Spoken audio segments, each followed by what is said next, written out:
जय श्री राधे कृष्ण। आप सभी का आपके अपने YouTube channel VK Mishra present में बहुत बहुत स्वागत है।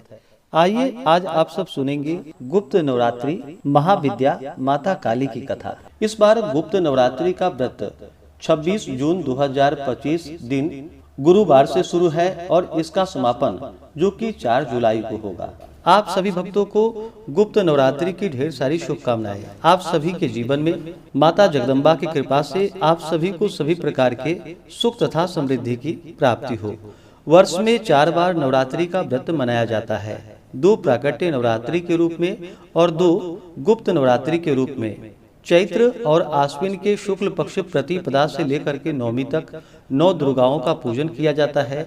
वहीं पे आषाढ़ और माघ के महीने में शुक्ल पक्ष प्रतिपदा से लेकर के नवमी तक 10 महाविद्याओं की पूजा की जाती है। जो भी भक्त सच्ची श्रद्धा के साथ गुप्त नवरात्रि के दौरान 10 महाविद्याओं की पूजा करते हैं, उनके सभी प्रकार के मनोरथ की सिद्धि होती है।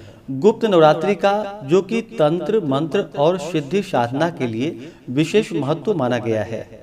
इस समय तंत्र मंत्र की सिद्धि के लिए यह साधना जो कि शीघ्र फलदायी मानी गई है। 10 महाविद्याओं में जो कि माता काली, माता तारा, माता त्रिपुर सुंदरी, माता भुवनेश्वरी, माता छिन्नमस्ता, माता त्रिपुर भैरवी, माता दुमावती, माता बगलामुखी, माता मातंगी और कमला देवी की गुप्त नवरात्रि में इन 10 महाविद्याओं की विशेष प्रकार से पूजन किया जाता है। नवरात्रि में घट स्थापन जो कि प्रतिपदा तिथि में शुभ मुहूर्त के अनुसार करनी चाहिए। आषाढ़ मास शुक्ल पक्ष की प्रतिपदा तिथि प्रारंभ समय 25 जून 2025 दिन बुधवार शाम 4:03 और प्रतिपदा तिथि की जो समाप्ति है वह 26 जून 2025 दिन गुरुवार दोपहर 1:25 पे प्रतिपदा तिथि की समाप्ति है। तो सूर्योदय व्यापनी के अनुसार 26 जून 2025 दिन गुरुवार को गुप्त नवरात्रि व्रत में घट स्थापन कलश स्थापन का कार्य किया जाएगा। 26 जून को ब्रह्म मुहूर्त का समय सुबह 4:05 से सुबह 4:45 तक होगा। प्रातःकाल पूजा का शुभ मुहूर्त सुबह 4:25 से सुबह 5:25 तक होगा। सूर्योदय का समय सुबह 5:10, सूर्यास्त शाम 6:52 होगा। राहु काल का समय दोपहर 1:43 से दोपहर 3:26 तक होगा। राहु काल समय के दौरान कोई भी शुभ कार्य या नया कार्य नहीं करना चाहिए, इस बात का ध्यान रखें। शुभ चौघड़िया मुहूर्त के अनुसार पूजन का समय, कलश स्थापन का समय सुबह में जो कि शुभ चौघड़िया मुहूर्त सुबह 5:09 से सुबह 6:52 तक होगा। उसके बाद अभिजीत मुहूर्त का समय सुबह 11:33 से दोपहर 12:27 तक होगा। इसके बाद चर और लाभ नामक शुभ चौघड़िया मुहूर्त का समय सुबह 10:18 से दोपहर 1:25 तक होगा। तो आप इस दौरान घट स्थापन का कार्य संपन्न करके माता का पूजन संपन्न कर सकते हैं। 26 जून को सर्वार्थ सिद्धि योग भी बन रहा है जो कि सुबह 8:46 से शुरू होकर के अगले दिन सुबह 5:25 तक होगा। जो भी भक्त सच्ची श्रद्धा के साथ नियम और निष्ठा के साथ गुप्त नवरात्रि का व्रत करते हैं, उनके सभी प्रकार के दुख और कष्ट दूर हो जाते हैं तथा माता महाविद्या की कृपा से सभी प्रकार के सुख और समृद्धि की प्राप्ति होती है। गुप्त नवरात्रि के पहले दिन जो कि माता महाकाली का पूजन किया जाता है। 10 महाविद्याओं में माता काली जो कि प्रथम रूप है। माता काली जी का स्वरूप अत्यंत विकराल, अभयकारी और मंगलकारी है। माता काली का ये स्वरूप असुरों का नाश करने वाला है। यदि कोई व्यक्ति गुप्त नवरात्रि के दौरान माता काली की पूजा करते हैं तो उनके ऊपर सामने आई आसुरी शक्तियों का कोई असर नहीं होता।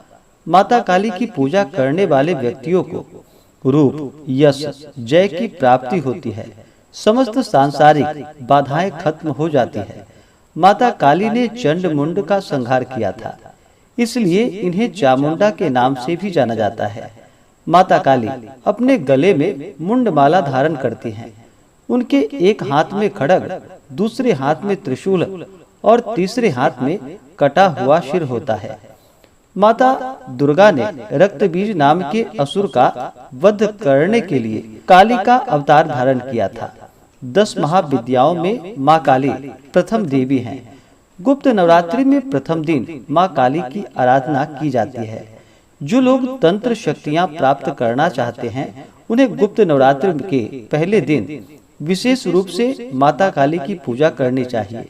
इसके अलावा माता काली की आराधना करने से सभी प्रकार की तंत्र बाधाओं से छुटकारा प्राप्त होता है। जो लोग अपने शत्रुओं से बहुत परेशान होते हैं और उन्हें गुप्त नवरात्रि में माता काली की आराधना अवश्य ही करनी चाहिए। ऐसा करने से शत्रु से मुक्ति मिलती है। माता काली की पूजा करने से अकाल मृत्यु का भय नहीं होता। गुप्त नवरात्रि में 2 तरीकों से माता काली की पूजा की जाती है। जो लोग तांत्रिक विद्या हासिल करना चाहते हैं वह लोग इस दिन माता काली की तंत्र विद्या द्वारा उपासना करते हैं और कुछ लोग गुप्त नवरात्रि के प्रथम दिन सामान्य तरीकों से माता काली की आराधना करते हैं, जिससे उनके जीवन के सभी प्रकार के संकट दूर हो जाते हैं। तो आइए सुनते हैं माता काली से जुड़ी हुई पौराणिक कथा। तो बोलिए प्रेम से माता काली की जय। पौराणिक कथा के अनुसार एक बार दारुक नाम के राक्षस ने ब्रह्मा जी को प्रसन्न करके उनसे वरदान प्राप्त कर देवताओं और ब्राह्मणों को प्रताड़ित करना शुरू कर दिया और स्वर्गलोक पर कब्जा कर लिया। जिसके बाद सभी देवता भगवान विष्णु और ब्रह्मा जी के पास गए। ब्रह्मा जी ने सभी देवताओं को बताया कि इस दुष्ट का संहार एक स्त्री ही कर सकती है। जिसके बाद सभी देवता भगवान शिव के पास गए और उन्होंने भगवान शिव को सभी बात बतलाई। जिसके बाद भगवान शिव ने माता पार्वती की ओर देखा। माता पार्वती इस पर मुस्कुराई और अपना एक अंश भगवान शिव में प्रवाहित कर दिया। जिसके बाद भगवान शिव के कंठ से उस अंश ने अपना आकार धारण किया। जिसके बाद भगवान शिव ने अपना तीसरा नेत्र खोल दिया। उनके इस नेत्र से विकराल रूप वाली माँ काली उत्पन्न हुई।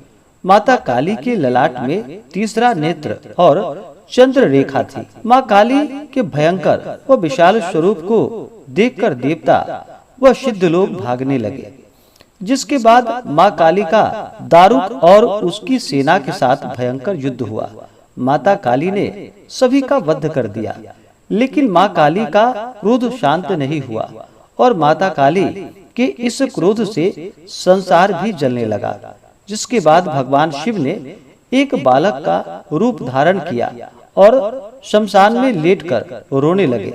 जिसके बाद माँ काली उन्हें देखकर उन पर मोहित हो गई। इसके बाद उस बालक रूपी भगवान शिव को अपने गोद में उठा लिया। इसके बाद उनका क्रोध शांत हुआ। इस प्रकार से जो भी माता महाविद्या काली की आराधना करते हैं, नवरात्रि का व्रत करते हैं, व्रत के दौरान नियमों का पालन करते हैं, उनके सभी प्रकार के दुख और कष्ट दूर हो जाते हैं तथा सुख और समृद्धि की प्राप्ति होती है। नवरात्रि के दौरान माता का पूरे विधि विधान के साथ पूजन करना चाहिए। इस दौरान जो कि श्री दुर्गा सप्तशती का पाठ या श्रवण करना चाहिए। दुर्गा कवच, दुर्गा चालीसा आदि का पाठ या श्रवण करनी चाहिए। व्रत के दौरान शुद्ध और सात्विकता का पालन करना चाहिए। जो भी व्रती हो उन्हें व्रत के दौरान किसी के ऊपर क्रोध नहीं करनी चाहिए। अपने मन में किसी के प्रति ईर्ष्या या द्वेष का भाव नहीं लाना चाहिए। ब्रह्मचर्य का पालन करना चाहिए। तामसिक वस्तुओं का प्रयोग बिल्कुल भी नहीं करना चाहिए और पूर्ण श्रद्धा भक्ति भाव के साथ पूरे विधि विधान के साथ माता का पूजन करना चाहिए। इससे माता अपने भक्तों पर प्रसन्न हो करके अपने भक्तों के सभी प्रकार के दुख और कष्टों को दूर कर देती हैं तथा सुख और समृद्धि का आशीर्वाद प्रदान करती हैं। माता काली की पूजा के लिए गुप्त नवरात्रि के पहले दिन, जो कि सुबह ब्रह्म मुहूर्त में उठ करके नित्य क्रियाओं से निवृत्त हो करके गंगा नदी में या घर के नहाने के पानी में थोड़ा सा गंगा जल मिलाकर के स्नान करना चाहिए। शुद्ध वस्त्र धारण करके, कलश स्थापित करके, घट स्थापन करके, माता की प्रतिमा को स्थापित करके पूरे विधि विधान के साथ इनका पूजन करना चाहिए। माता को जो कि लाल रंग की रोली का टीका अवश्य ही लगानी चाहिए। माता को पुष्पों की माला, पुष्प, फल, मिठाई, नैवेद्य आदि का भोग लगाना चाहिए। इस दौरान जो कि अखंड ज्योति प्रज्वलित करनी चाहिए। श्री दुर्गा सप्तशती का पाठ करना चाहिए या श्रवण करना चाहिए। दुर्गा कवच आदि का पाठ या श्रवण करना चाहिए। दुर्गा चालीस आदि का पाठ या श्रवण करना चाहिए और कथा सुनने के बाद फिर माता की जो कि कपूर से आरती करनी चाहिए। इसके बाद प्रसाद आदि ग्रहण करनी चाहिए और जो भी पूजन में गलतियां हुई हो उसके लिए माता से क्षमा याचना मांग लेनी चाहिए। इससे माता अपने भक्तों पर अति प्रसन्न होती हैं और अपना कृपा प्रदान करती हैं। तो आशा करता हूँ कि यह जानकारी आपको अच्छा लगा हो। ऐसे ही ज्ञानवर्धक जानकारियाँ प्राप्त करते रहने के लिए चैनल पे अगर आप पहली बार आए हैं तो चैनल को लाल बटन दबा करके सब्सक्राइब करें, साथ में बेल आइकन घंटी को दबाएं ताकि आने वाली वीडियो का नोटिफिकेशन आपको समय से मिलता रहे। वीडियो को लाइक करें, शेयर करें। सुखी रहें और स्वस्थ रहें। जय श्री राधे कृष्ण। धन्यवाद।